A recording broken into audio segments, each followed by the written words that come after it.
menyiasati keadaan, ya jadi maklum karena apa namanya? Meskipun kita waktu itu saya masih muda ya, baru lulus SMA, lagi kuliah. Baru lulus SMA, kuliah langsung ke Bagin. Jadi mau daftar di UBK. Minum kopinya, Bang. Sorry. Oh iya, sambil. Jadi mau daftar di UBK, ternyata UBK diacak-acak kan ini apa penguasa waktu itu ya. Saya khawatir Pak UBK. Terutama sebenarnya mereka bukan khawatir UBK, nya khawatir dengan apa? Kelembagaan namanya Universitas nama Bung Karno itu jangan sampai ini muncul menjadi satu kekuatan yang kira-kira nantinya bakal mengganggu stabilitas politik Orde Baru itu ya. Karena kan semua yang tidak sejalan dengan pemerintah itu kumpul di UBK.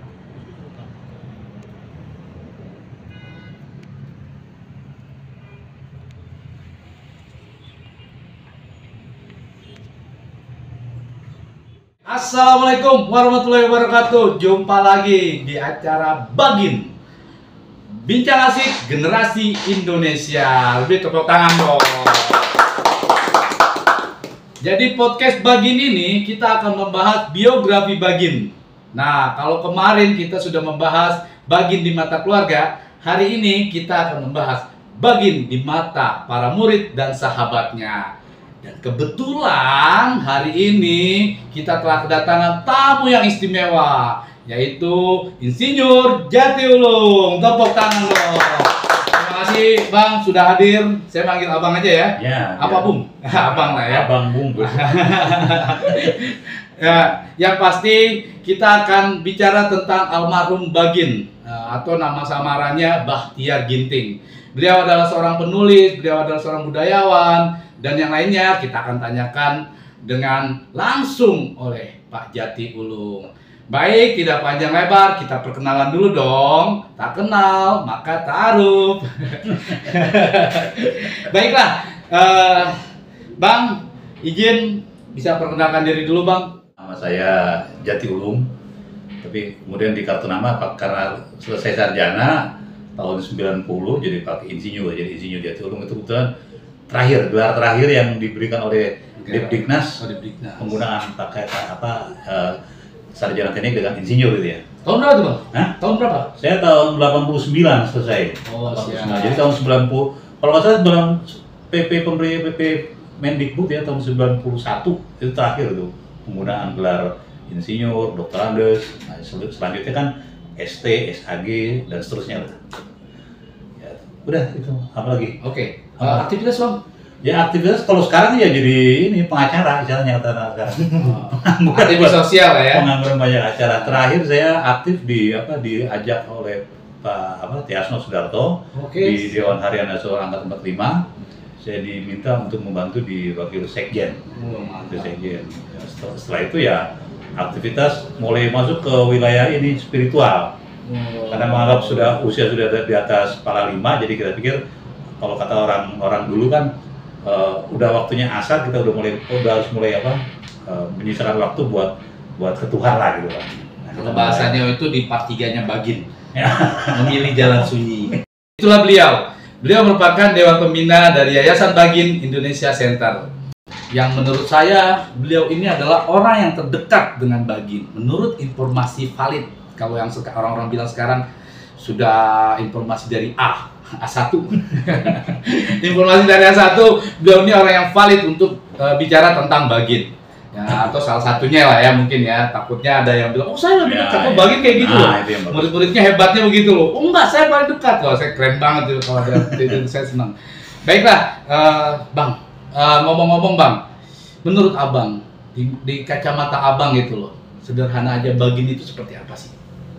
Ya Bagin itu setelah saya kenal dia, kita perhatiin ini orang istiqomah ibaratnya kalau kata orang ini ya, istiqomah tekun gitu ya, terus sabar dan sederhana hidupnya gitu loh, meskipun pada masanya dia punya peluang untuk mencapai ya kalau kata sekarang top decision lah ya, tapi dia nggak mau, dia nggak mau, mungkin karena dia menyadari dia berangkat dari Medan, dari langsung ke Jakarta, langsung menempati posisi yang waktu itu kalau menurut cerita sangat strategis ya di kancah politik zaman Soekarno itu ya, terutama dari sayap waktu itu kan partai politik dominan ya, nah, di wilayah partai, dan dia kebetulan di kecabangannya tuh di ini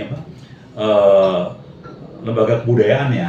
Nah, jadi dia sayap kebudayaan, nah dia di situ sebagai sekretaris yang membawahi sampai seluruh Indonesia gitu.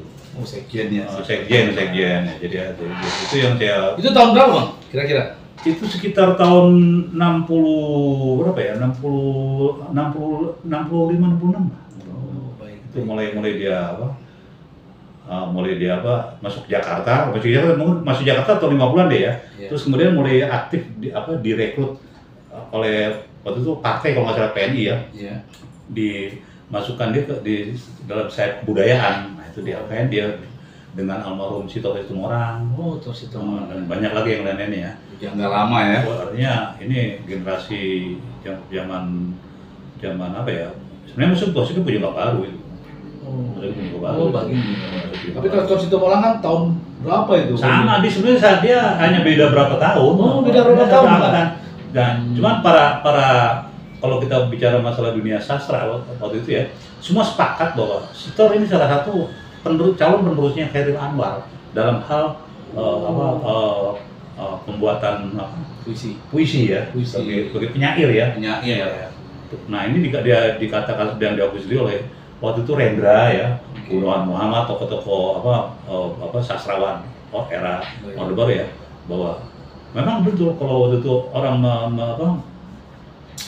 mengatakan bahwa Sitor calon penerus Chairil Anwar benar, karena apa? Materi puisi-puisinya itu sangat ini top lah menurut ukuran mereka gitu ya. Terutama bagian penutup dari tiap-tiap baitnya itu mengunci dan itu bisa menyimpulkan dari awal.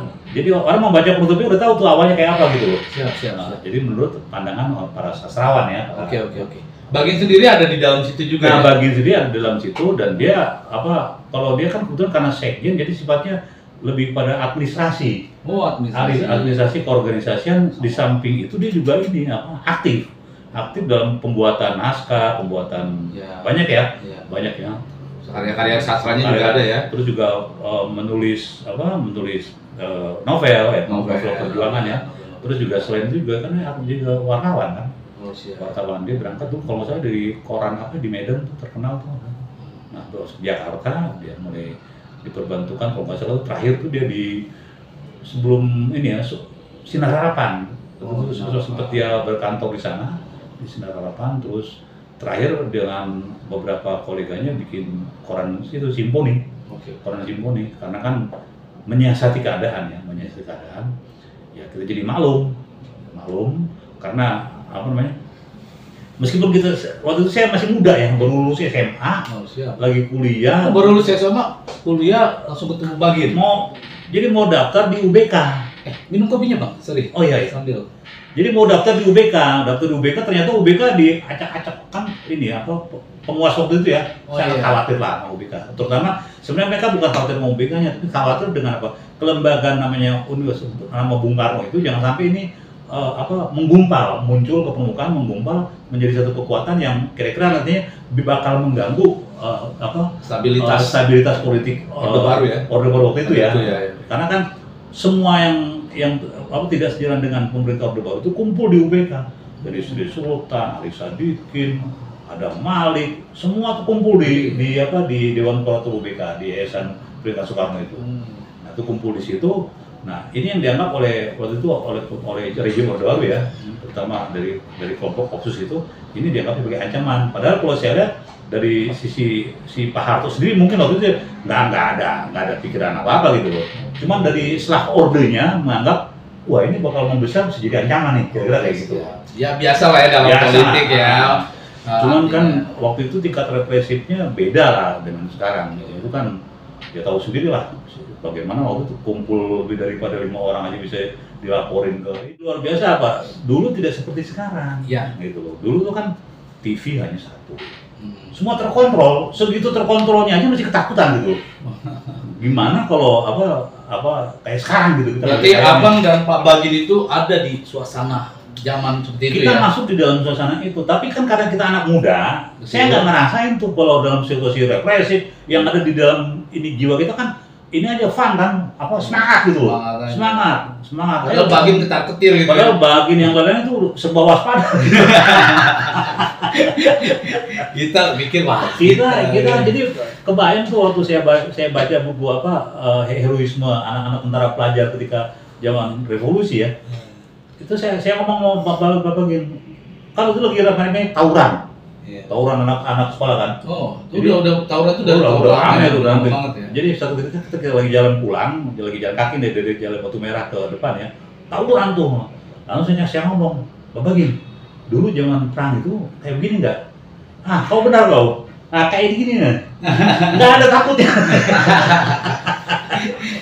Semangatnya gitu ya. Semangat anak-anak itu membela diri atau solidaritas dengan kawannya atau dengan apa nama alma maternya.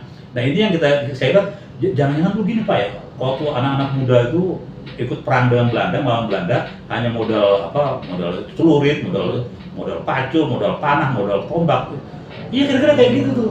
Karena nggak ada takutnya gitu, nggak ada takutnya. Makanya kan banyak peristiwa dan hanya satu di Indonesia itu kemudian muncul namanya Tentara Pelajar Indonesia. Itu di dunia hanya satu. Tentara yang isinya para pelajar. Jadi sebenarnya dia punya bukan tentara tapi karena punya kemauan melawan Belanda waktu itu dan dia berani merebut senjata dari Belanda, mereka kemudian diberi nama Tentara Pelajar. Dan kalau di Jawa Tengah dan Sumatera namanya Tentara Pelajar, kalau di Jawa Timur itu Tentara Republik Indonesia Pelajar. Jadi beda trip dengan TP.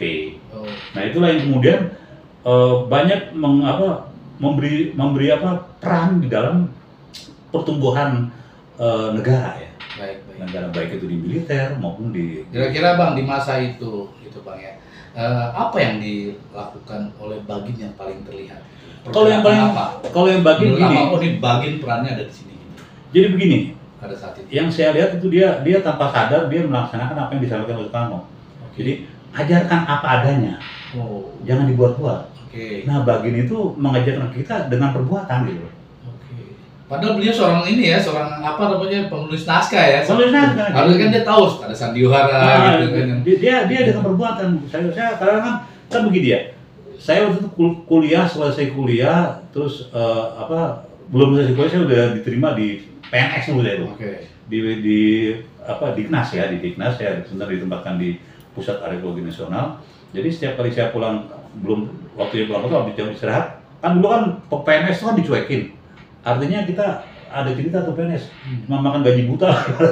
Ya karena gimana gaji kagak cukup buat hidup sebulan. Dulu Abang pernah PNS? Pernah PNS ya. PNS di Pedantau tuh. Jadi di Pusat Arkeologi Nasional. Jadi gitu. Jadi jam 12 selesai istirahat udah kita cabut ke ikut bantu di PS waktu itu ya. Nah, sebelum jadi PS kan kita jadi masih mahasiswa, ya itu apa sih gitu. Kalau pas mau berangkat kuliah kita ke IPS dulu, nanti berangkat kuliah pulang kita mampir di situ. Karena kadang-kadang dia masih ada, kadang-kadang dia sudah pulang. Nah, itulah dari situlah baru kita banyak istilahnya meminum kultur dari ajaran Soekarno itulah.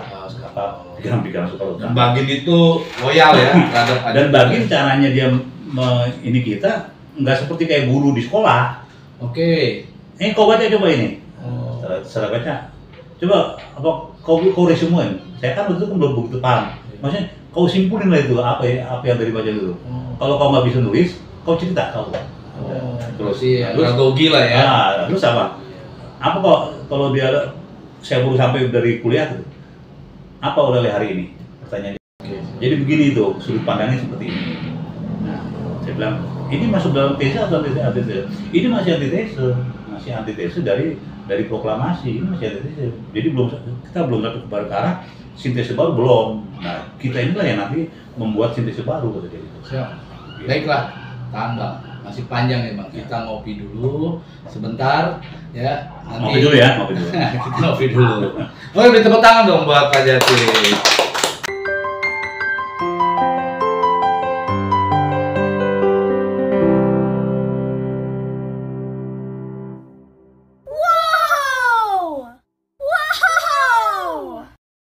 Tadi kan sudah banyak nih cerita ya bahwa ada situasional yang Abang berjalan bareng dengan beliau gitu ya. Artinya berdiskusi bareng dengan beliau.